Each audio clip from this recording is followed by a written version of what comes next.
My vote is city affirmed. In this matter, 32866, the majority vote is city affirmed. Regarding case number 32867, we'll poll the board. City affirmed. City affirmed. City affirmed.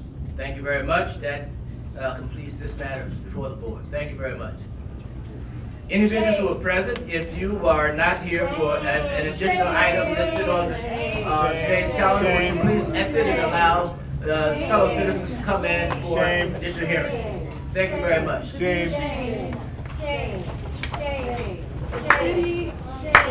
I'm not surprised by the verdict. Unfortunately, this is a common tactic in dealing with, when city government deals with residents and community members who are active, is to wait them out over time. You know, people have been recognizing the fact that the SEPTA plant is actually built and waiting to operate, and has been for some time. The reality is that I knew going into this that it was a long-term fight. I knew going into this that this was just an appeal for a permit, and that all SEPTA has to do, even if we won, was to rewrite their application and apply for the permit again. So this is not new. This is not a devastating, hearing in any kind of way.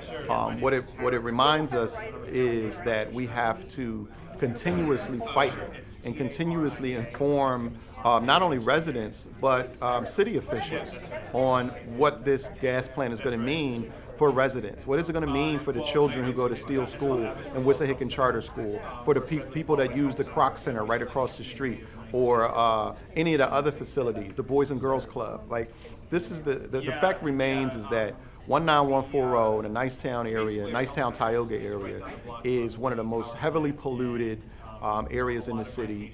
It is one of the areas that suffers the most health disparities, including respiratory and lung conditions, both in elderly and young people. And so the fact that our officials are not listening to how detrimental this is going to be, or could potentially be, for residents, shows that we need to put a little bit more force behind what we're saying and do a little bit more educating, and make sure that we don't give up this fight, because that plant is slated to run a minimum of 20 years. And I don't know about you, but I recognize the fact that environmental pollution is also a cumulative matter. So if we don't win, if we don't shut the plant down today, if we don't shut it down next week, or we don't shut it down a year from now, we're going to continue this fight, because we can't afford 20 years of ongoing pollution in our communities. I wanted to believe that they read our closing statement carefully, because if they had, I don't think they could rule this way. So I really don't know what they were paying attention to when they made this decision. But I think that we had a winning case if you put all of the details together. Of course, the other side had about 10 times the money and much more expensive legal team, and the pressure of the mayor behind them. So, that's why I thought we may not win. That one thing that we're very concerned with is SEPTA's document that has a plan in there to expand this to a much larger pollution source. And so we would like to prevent that.